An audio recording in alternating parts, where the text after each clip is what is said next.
Hey, it's Rachel. As parents, we all want our children to act responsibly and treat people around them with respect. And I actually think that it is our job to teach our children how to do that. The problem is we try to tell our children how to act and what's acceptable and what's not acceptable, and they don't listen to us. Well, I want to tell you that the reason they're not listening to us is often because we are not listening to them first. So let me give you an example. Let's say you have a son and a daughter who are doing something together, whatever it is. And all of a sudden you hear your daughter saying, "I hate you. I never want to do anything with you again."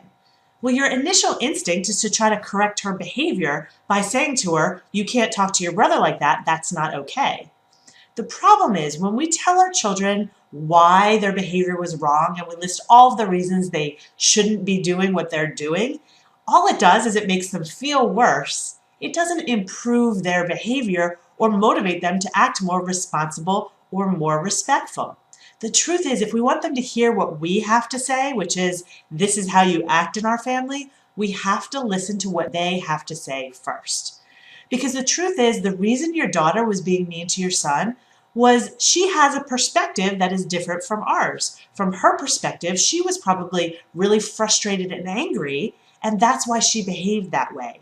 And if we don't listen to the fact that she was frustrated and angry, all that's going to happen is that she'll be more frustrated and angry and her behavior won't change. So what we need to do is listen to what was going on for her. Just listen to her perspective. So we could say to her, "What was going on for you that you were so mean to your brother?" When she starts to talk about what was going on for her, those feelings of frustration and anger actually start to reduce.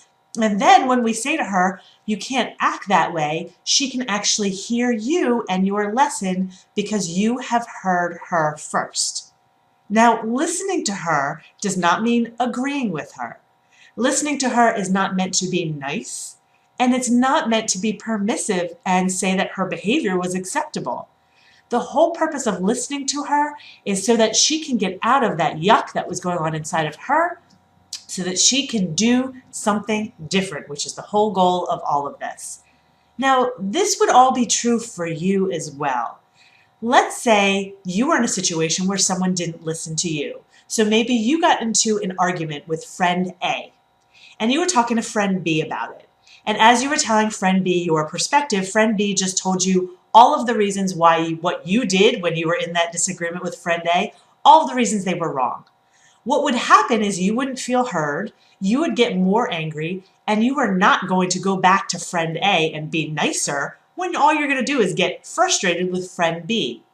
However, if friend B was really listening to what you had to say, even if they didn't agree with you, but they were really listening and trying to understand your perspective, and then they said, "Hey, do you think you were being a little hard on friend A?"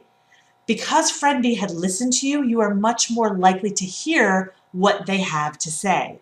This is true of everybody. When we feel heard, we're much more likely to listen to the person who is talking to us. So what you want to do when you want to change your child's behavior is, instead of telling them all of the reasons they were wrong, let them tell you their perspective and really listen to it. Try to hear their perspective from their world instead of yours. So when your daughter is telling you that she was frustrated and angry, instead of just focusing on, "Well, your behavior was bad," focus on, "Yeah, she was frustrated and angry." And when you actually hear her, even if you don't agree with her, she's actually going to get out some of that yuck. And then you can be more influential when you ask those questions. And you say things to her like, "Well, how would you feel if your brother treated you the way you just treated him?" And you can ask her what she could do differently next time so that she doesn't act so disrespectfully to her brother. So I hope that helps you understand why, if we want our kids to listen to us, we must listen to them first. If you have any questions about this or anything else, email me at rachel@rachel-bailey.com. I will see you next time.